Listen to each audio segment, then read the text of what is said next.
Merci d'être présent. Alors, je vais faire une petite réflexion personnelle autour de l'imaginaire holographique. L'imaginaire holographique, utopie d'un état énergétique futur. Je précise évidemment, vous le savez, puisque quelques-uns me connaissent, que je suis un praticien en art qui pratique l'art holographique depuis déjà une bonne quarantaine d'années. Mais je me dis, bon, si tout le monde sait plus ou moins aujourd'hui ce que sont des images holographiques, c'est peut-être parfois plus ou moins.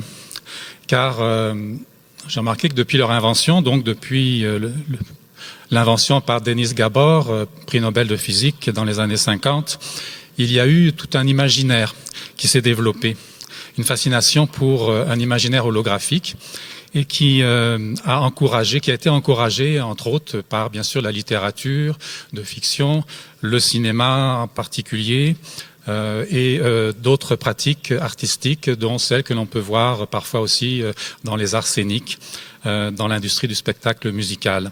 Cet imaginaire holographique nous amène à remarquer quelques éléments qui font déborder la question de l'image holographique au-delà de ce que c'est que l'holographie elle-même. Bon.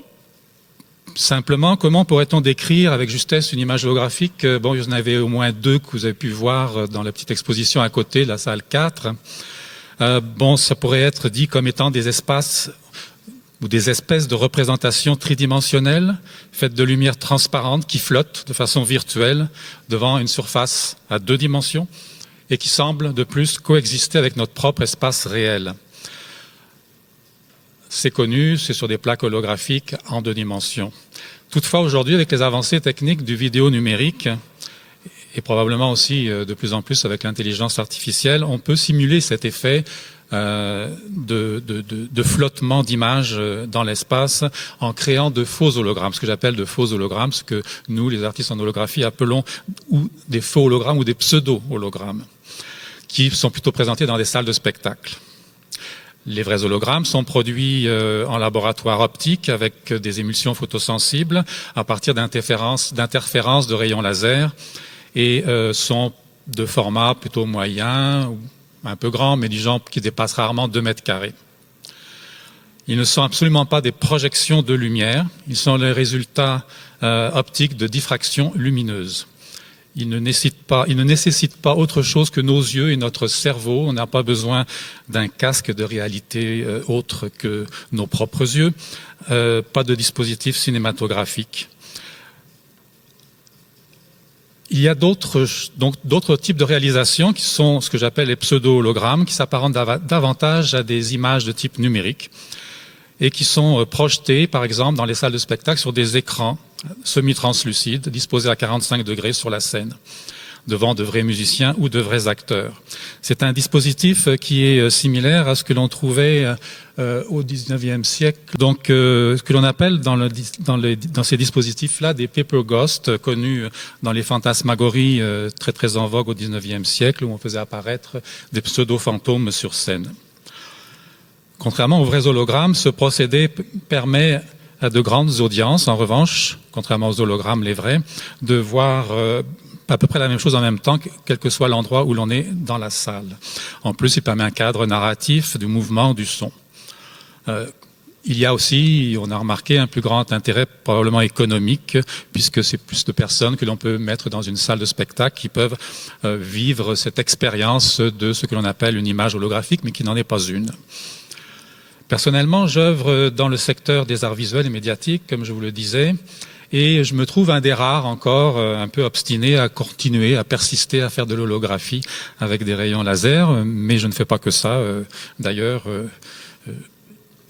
je suis pas le seul. Je suis pas le seul. Il y a d'autres artistes. Il y a entre autres Jacques Desbiens, dont vous avez pu voir l'hologramme présenté à côté dans la petite salle, qui a réalisé dans un laboratoire à Paris une pièce multicolore qui est quand même assez exceptionnelle vu la technologie très exigeante qu'est l'holographie faite avec les rayons laser. Je signalerai aussi que parmi ceux qui continuent à y croire et qui développent, il y a le Center for the Holographic Arts de New York, qui est installé maintenant à Kingston, dans l'État de New York, qui continue à faire plusieurs présentations et expositions et rassemble les artistes. Par exemple, à monter cette présentation ici de différents artistes internationaux, Iridescence, à laquelle je participe. Donc la vraie holographie n'a pas dit son dernier mot. Il y a toujours de potentiel. Et d'ailleurs, j'ai remarqué au fil des années, peut-être les 10 dernières années ou 15 dernières années, il y a dans l'art contemporain, dans les musées, un certain regain, non pas seulement pour l'image holographique, mais pour l'art optico-cinétique, un retour vers des pratiques artistiques des années 60, 70, dont fait partie l'holographie en fait. En 2019, par exemple, il y a le Paul Getty Museum de Los Angeles qui acquiert pour sa collection des plaques holographiques réalisées dans les années 90, présentant des artistes américains tels Roy Lichtenstein, John Baldessari, Louise Bourgeois, Bruce Neumann, Frank Stella et James Turrell, que l'on signalait tout à l'heure dans la salle d'exposition, de la salle de présentation à côté. Au MoMA aussi, au MoMA de New York, il y a une exposition dans les mêmes années qui intégrait des hologrammes, mais qui n'était pas ciblée particulièrement sur l'holographie, ce qui est fort intéressant en soi. Il y a le MAS MoCA à North Adams, dans le Massachusetts, qui effectivement a acquéri toute une série de grands hologrammes réalisés par James Turrell, une pratique un peu marginale de ce que l'on connaît de son travail. Ici, un petit extrait. Et aussi, en 2013, il y a eu une grande exposition au Grand Palais, une exposition qui remettait en scène les œuvres optico-cinétiques depuis les années 1913, donc depuis un siècle, qui signale en vérité, je crois, un grand regain d'intérêt pour la lumière comme forme d'art intégrée et intégrante, mais aussi pour des artistes qui étaient très enthousiastes avec les interférences entre l'art et les sciences et les technologies, déjà il y a plus d'un siècle, donc intéressés déjà à la pensée issue de la physique quantique, par exemple la cinétique, l'électronique, ce qu'on a appelé aussi un peu plus tard la cybernétique. Un enthousiasme qui correspondait donc à une époque où on croyait que peut-être les liens homme-machine, humain-technologie allaient nous amener beaucoup plus de liberté, en tout cas seraient aussi plus communicationnels, plus peut-être démocratiques.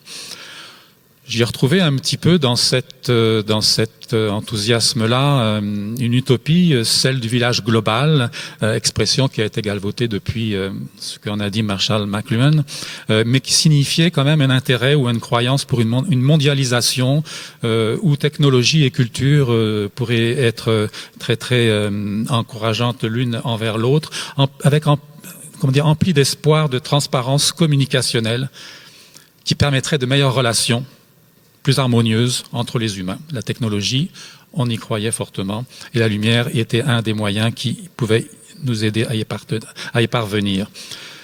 Aujourd'hui, peut-être que cet enthousiasme a un petit peu baissé, surtout peut-être avec les fake news et peut-être ce qui se passe sur les réseaux sociaux. On a un petit peu moins d'illusions, on va dire. Mais moi, personnellement, je crois qu'il reste quand même des traces de cet espoir, un espoir qui verrait l'humain, qui s'élèverait au-dessus de ces contingences matérielles, lourdes parfois, et surtout quand on commence à consulter les nouvelles sur le plan économique ou politique. En fait, je crois que l'humain a fortement besoin de sentir qu'il existe un horizon, un autre, qui lui promet quelque chose de meilleur. Personnellement, même si j'utilise pas mal ces technologies, ou je suis intéressé par les relations art, sciences, technologie, je crois beaucoup à l'intelligence connective qui est générée par l'art, comme un moyen de lier, d'interrelier les humains entre eux, que ce soit avec des technologies ou non. À ce sujet, je voudrais vous rappeler une petite citation de la philosophe Anne Coquelin, qui nous dit donc que l'art est le média privilégié pour parler du monde, pour le penser et nous dire comment il va. Donc, en quelque sorte, si on perçoit dans les arts visuels aujourd'hui une certaine fascination pour la dématérialisation des supports de l'image, la lumière en général, immergente, illumisante, comme disait Pierre tout à l'heure, pour la déconstruction des cadres, l'utilisation immersive de la lumière, la virtualisation d'objets et même la téléprésence d'humains, c'est qu'il doit y avoir une signification importante pour notre époque, une quête quelque part. c'est vrai, je remarque que ces nouveaux moyens utilisés en art, mais même dans d'autres secteurs plus marginaux de l'art, de l'image numérique à grand déploiement, permettent un certain effacement des bordures, des limites physiques de l'espace entre le regardeur et l'espace qui est regardé ou l'objet qui est perçu. Il y a probablement une quête, quelque part, d'immersion, donc de confusion, de être dedans, être dans l'œuvre, une confusion entre l'œuvre, l'image et son espace de présentation. Il faudrait peut-être y voir, j'essaye en tout cas, de voir une connotation positive associée à cette tendance, cette quête de dématérialisation lumineuse des bordures, des limites.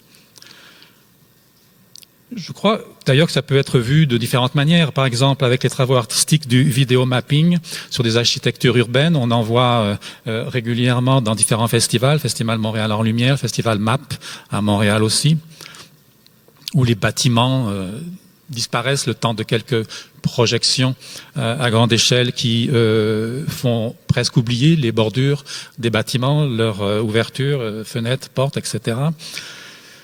Et dans une certaine mesure, je crois que l'image holographique est assez emblématique de toute cette tendance. Elle sert aujourd'hui de métaphore. Et c'est une métaphore pour un espoir d'une fluidité énergétique qui serait libératrice. Elle est utile pour notre imaginaire collectif. C'est un imaginaire donc qui est parcouru de flux d'informations photoniques, de rêves d'ubiquité aussi, être ici et là-bas, et peut-être pas forcément donc dans l'esprit des fantasmagories du 19e siècle où l'on essayait de faire revenir des fantômes, mais plutôt un désir de se dissoudre dans les champs d'énergie électromagnétique qui est de se libérer d'une certaine lourdeur, de faire partie d'un monde plus grand, de faire partie du tout. Alors comment face à ce désir apparent de transmutation des corps en énergie, comment ne pas fantasmer et nous imaginer tels que des êtres de lumière? Peut-être un peu comme j'ai trouvé ce qu'exprime un peu cette installation dont on ne voit qu'une image, on n'est pas dedans malheureusement, d'installation faite de fibre optique par l'artiste espagnole Rosine de Tellin. Tout cela est-il positif? Est-il négatif? Comment regarder ce fantasme de fluidité holographique des êtres et des choses? D'abord, regardons un petit peu quelques exemples, extraits que j'ai remarqués donc de différentes formes artistiques et technologiques. J'en ai listé un petit peu ici, les fibres optiques, la projection vidéo numérique supportée par une forme de théâtralité, donc je réfère au Paper Ghost. L'affichage à grande échelle des écrans d'ailes, le vidéomapping urbain, les écrans de fumée ou de vapeur, certains artistes utilisent ça avec la lumière, dont Anne-Veronica Jensen, les écrans d'acétate, jeux de lumière, dont David Spriggs, les projections 3D en temps réel, la caméra Kinex, les petits théâtres optiques aussi, on a vu ça dans plusieurs expositions, qui reprennent le système de Paper Ghost, en fait, sur des mini-écrans en verre. Et bien sûr le cinéma de science-fiction. Alors on se souvient, même si on ne l'a pas vu, du film Avatar de James Cameron sorti en 2009 où il y a eu à cette époque-là, et c'est encore présent, tout un fort engouement pour le cinéma 3D, mais avec lunettes polarisantes.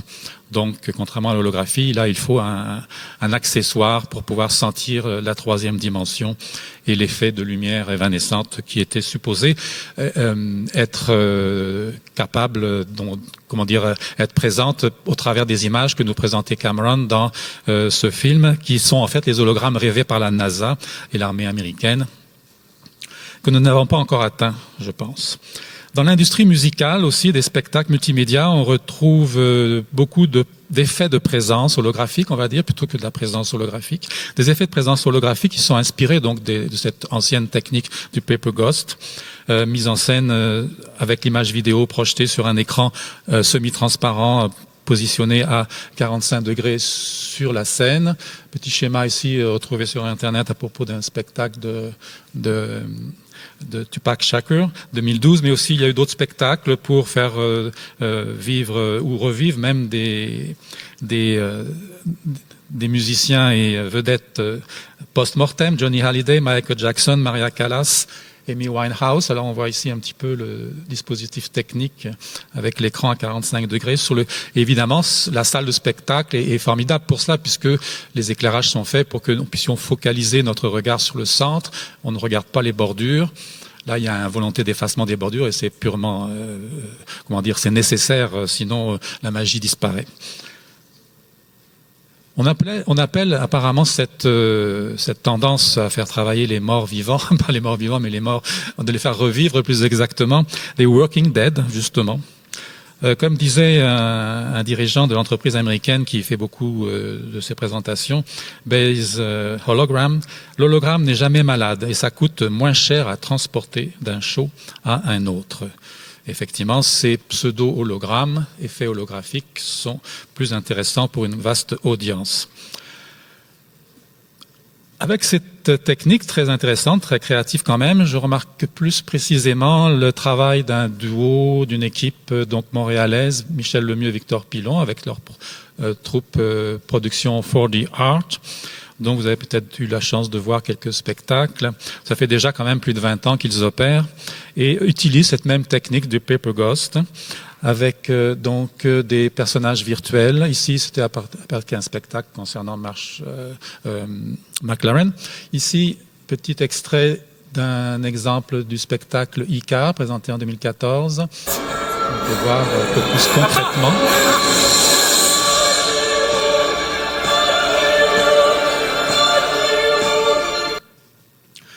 Donc les effets fantomatiques, spectraux, qu'on appelle, tous les journalistes appellent ça des hologrammes sur scène, qui ne sont pas des hologrammes.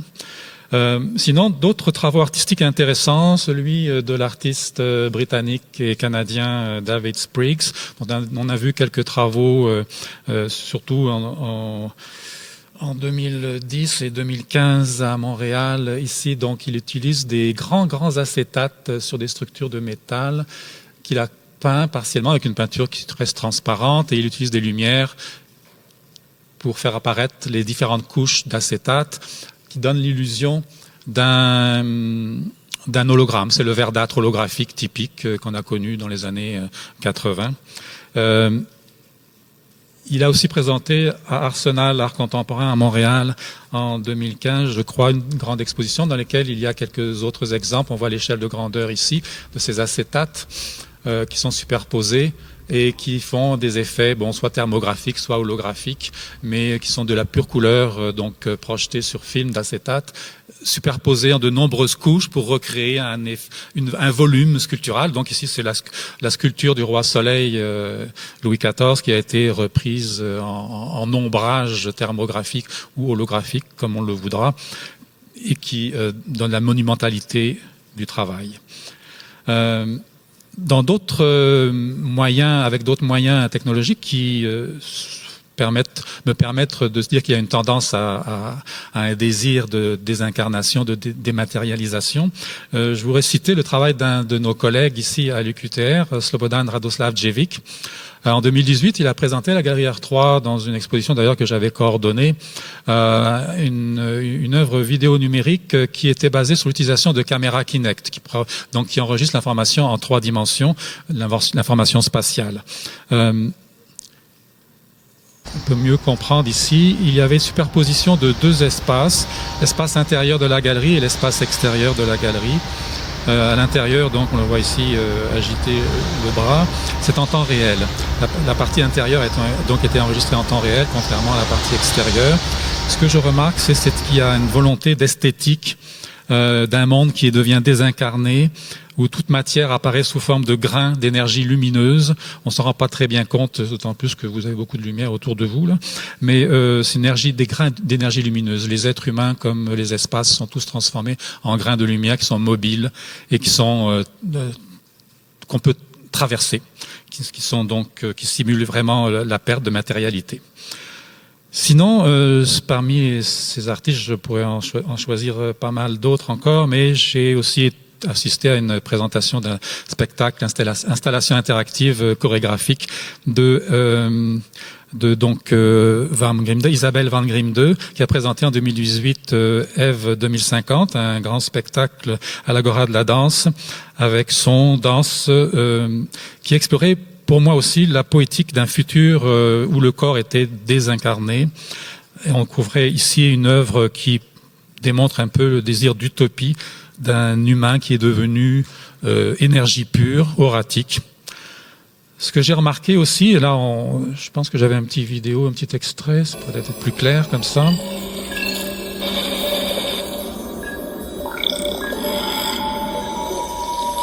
Il y avait des panneaux en verre en plein milieu de l'espace, au travers desquels évoluaient les danseurs, qui filmaient en temps réel, partiellement en temps réel, ce qui se passait sur la scène.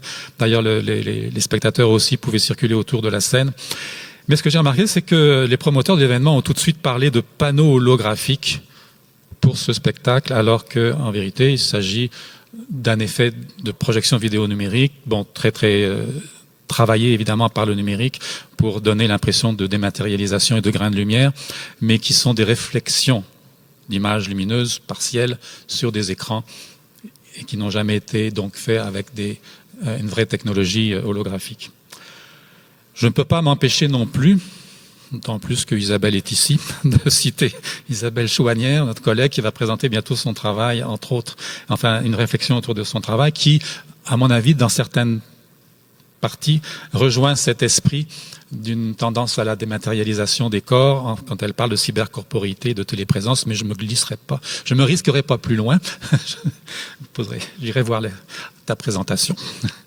Pour terminer, je voudrais citer un de mes propres travaux installatifs en holographie, datant de 1997, conçu donc de 3 grands hologrammes, 3 structures et 3 détecteurs de mouvement qui interagissent avec le spectateur pour éteindre ou allumer les lampes. Dans cette œuvre-là, il était question de communication interpersonnelle et de moyens énergétiques autres pour communiquer. On voit ici, on ne voit pas très bien, mais il y a deux ombres de personnages, donc transformés en trous noirs lumineux, d'où émanent des espèces de rayonnements, comme s'il y avait une forme de télépathie ou d'aura qui se dégageait des deux visages. En fait, c'est un phénomène d'air chaud qui a été enregistré par le laser autour des visages, mais qui pour moi donc faisait référence à un désir de communication au-delà donc de la communication technologique, sous cet exemple de ce symbole ici. Et un petit extrait vidéo de l'installation présentée donc au Centre d'art holographique Holo Center à New York en 2014.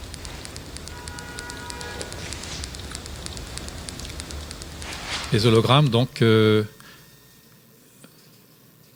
présentent de façon clair, à mon avis, mais il faudrait vraiment être en face des hologrammes. C'est toujours la même chose avec ce type de médium-là. Il faut être dedans ou devant, même si on n'est pas dedans, pour ressentir l'expérience de cette dématérialisation des figures et des formes.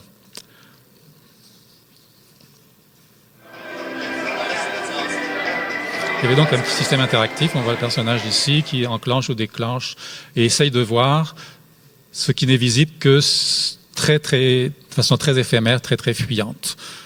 Alors même dans le système interactif, il y avait un désir de rendre cela difficile à regarder, à voir, alors que déjà que l'hologramme est très difficile à regarder. J'en avais rajouté une bonne couche. Il fallait être 2 en fait pour qu'il y en ait un qui ne bouge pas devant l'hologramme et qui puisse donc permettre à l'autre de mieux voir les hologrammes. Alors pour conclure, je dirais que tous ces exemples d'images, d'affichages évanescents et lumineux donnent un bon indice de notre désir collectif d'élévation au-dessus des contingences terrestres et expriment le fantasme d'une existence parallèle, peut-être, une existence faite d'énergie informationnelle, certes, mais dont l'affichage holographique devient pour moi une forme de plus en plus emblématique, quelle que soit la technologie qui est utilisée, comme on l'a vu par quelques artistes, même si elle n'est pas vraiment holographique. Effectivement, pour l'instant, on peut plutôt imaginer cette utopie d'une énergie holographique, d'une fluidité holographique, quand on regarde des films de science-fiction. Tel Avatar. Les modalités de présentation donc sont liées au numérique. Et je crois donc que peut-être tout est là, technologiquement parlant, pour que de plus en plus l'holographie, l'holographie, la vraie, que je dis avec interférence de rayons laser, puisse être combinée à d'autres technologies optiques, photoniques, informatiques, peut-être l'intelligence artificielle un jour, pour que cela devienne de plus en plus que ça ressemble de plus en plus à cet imaginaire que nous retrouvons dans les films ou dans la littérature. Ce que je perçois au travers de cette quête d'images lumineuses aux apparences holographiques, c'est peut-être une acceptation progressive, collective, de notre rapport avec la complexité du monde, avec un monde ou avec une conception du temps et de l'espace qui n'est plus unique, qui n'est pas seulement physique, un monde qui aurait une multiplicité de points de vue et une acceptation donc ou une recherche d'une fluidité des êtres qui cohabitent entre virtuel et réel. Alors, est-ce que cela peut être vu comme étant positif? À mon avis, oui, mais pas seulement positif. Il y a là-dedans aussi, peut-être de façon négative, le fait de pouvoir être partout à la fois, une forme d'ubiquité qui est recherchée au travers de cela. Peut-être aussi le danger d'une télésurveillance accrue, celle des individus qui n'auraient pas accès à cette technologie d'ubiquité qui est plus théorique aujourd'hui que réelle. Mais moi, je regarde du côté plutôt positif, là où le local et le global pourraient se superposer sans conflit, là où l'énergie lumineuse maîtrisée pourrait réduire notre impact carbone sur Terre, là où la communication serait plus transparente, là où l'humain posséderait certes un plus grand don d'ubiquité, mais pas nécessairement pour surveiller autrui. Notre monde physique, alors je pose quelques questions, dont celle-ci ici à l'écran, mais notre monde physique, une fois virtualisé, sera-t-il moins polluant, plus tolérant, plus libre? Sera-t-il plus respectueux d'une cohabitation avec tous les vivants sur Terre? L'humain sera-t-il plus éthique, donc, dans un monde virtuel peuplé de doubles holographiques? J'ai un doute. Un grand doute subsiste. Mais, comme le disait Anne Coquelin, puisque l'art nous aide à penser le monde présent et futur, toute cette quête d'une fluidité holographique qui est perceptible à travers différentes pratiques artistiques, dont j'en ai cité quelques-unes, signifie pour moi qu'il y a au moins un besoin d'une autre forme d'énergie dématérialisée pour nous aider à survivre ensemble et à vivre ensemble. Puis cette énergie dématérialisée n'est pas nécessairement holographique, l'holographie en serait juste une espèce de métaphore, une énergie qui serait plus mentale, psychique, sensible et artistique. Merci. Alors, merci pour ta présentation. Moi, ça m'a fait beaucoup penser, peut-être dans le domaine plus littéraire qu'artistique, à toute cette théorie de la spectralité qu'on retrouvait dans le romantisme et dans le post-romantisme. Chez Edgar Allan Poe, par exemple, les spectres sont toujours présents dans les fictions de ces auteurs du 19e. Comme des espèces d'enveloppes corporelles qui perdureraient après la mort, hein, et qui continueraient de hanter l'univers physique, comme si c'était une sorte de prolongement de la personne. Et je m'excuse peut-être de l'expression, mais je vois un caractère un peu funéraire dans le fait de projeter une image un peu comme des lymphes, comme une espèce comme ce que les insectes laissent derrière eux, hein, je ne sais plus comment on les appelle là, en zoologie, là, ces espèces de traces de soie qui est un peu transparentes. Et tout cet art-là a quelque chose peut-être qui rappelle les origines même de l'art, qui a d'abord été au service des cérémonies funéraires, hein, et donc on érigeait des statues, etc., pour commémorer les morts. Hein. Et donc, il y a quelque chose de cet ordre-là. On a peur de disparaître. On en parle depuis ce matin, qu'un jour, peut-être, on ne sera plus là. Et ces ombres-là, ces spectres-là, annoncent une forme de disparition, mais qui va laisser quelques traces, quelles qu'elles soient, comme celles qu'on voit dans les œuvres que tu nous as montrées. Oui, j'en suis conscient, je n'ai pas abordé ce volet-là, mais effectivement, il y a comme un désir de dépassement, donc d'élévation, mais élévation face à quoi? À la matérialité de la vie, donc peut-être effectivement de subsister, de laisser une trace au-delà de la mort. qui peut transparaître au travers de ce type d'image-là. Peut-être justement le 4D Art, le spectacle Icar présenté, dont j'ai montré un petit exemple. Bon, ça a été exploité par les artistes en faisant revivre l'image du père et du fils dans la transparence des corps qui se rencontrent sur scène. Oui,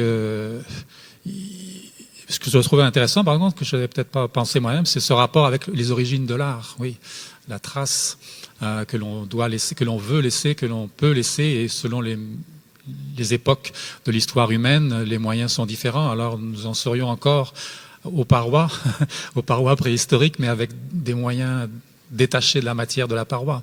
Peut-être, c'est intéressant, je trouve. Oui, ben moi je voudrais te remercier pour ta présentation. Et pour ma part, je connaissais pas bien ton travail, donc je suis allée l'expérimenter tout à l'heure. Là, je dis donc un magnifique travail, j'ai trouvé. Et je dois dire que moi je l'ai pas, je suis allée le voir, mais je l'ai pas expérimenté de la même façon. En fait, je l'ai vraiment expérimenté. Puis c'est drôle parce que tu dis qu'il faut être absolument au centre, mais moi. Mon premier réflexe, parce que je n'avais pas ces directives-là, donc je me suis un peu allée dans l'expérience de vivre l'œuvre.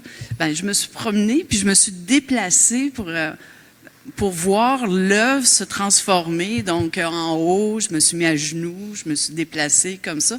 Puis moi, ce qui m'a vraiment fascinée dans ton œuvre, c'est cette profondeur-là qui se réalise, l'espace-temps qui s'étire.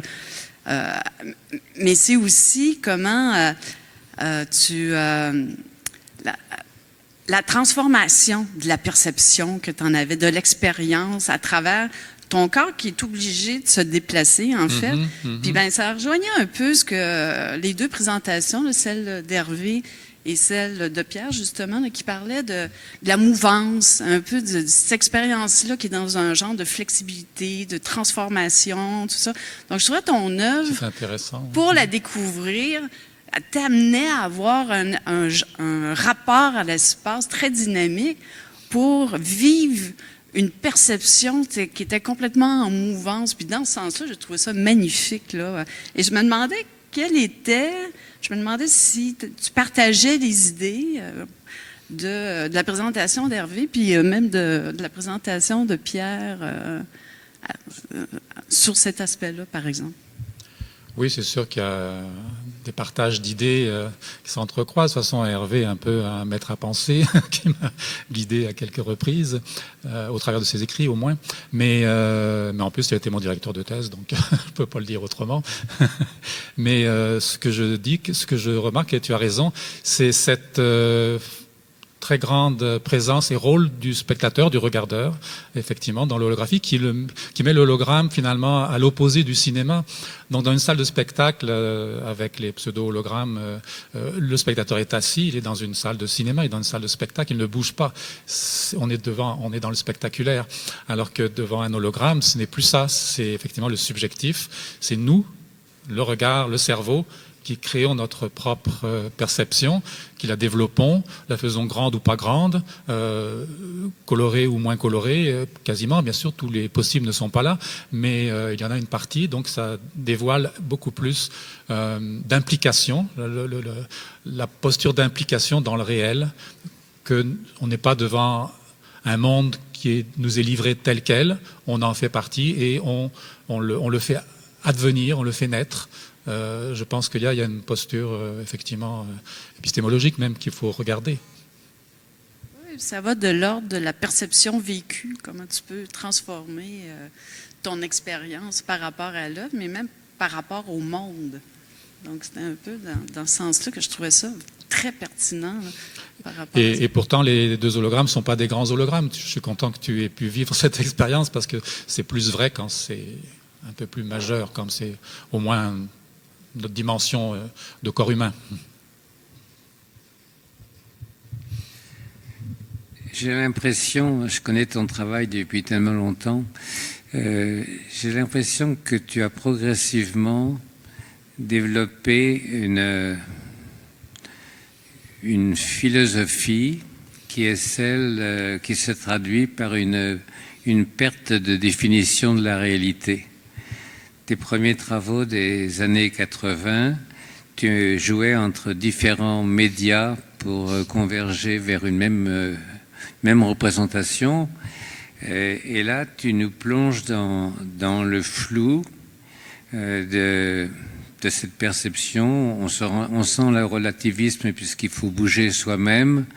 La réalité a perdu son objectivité.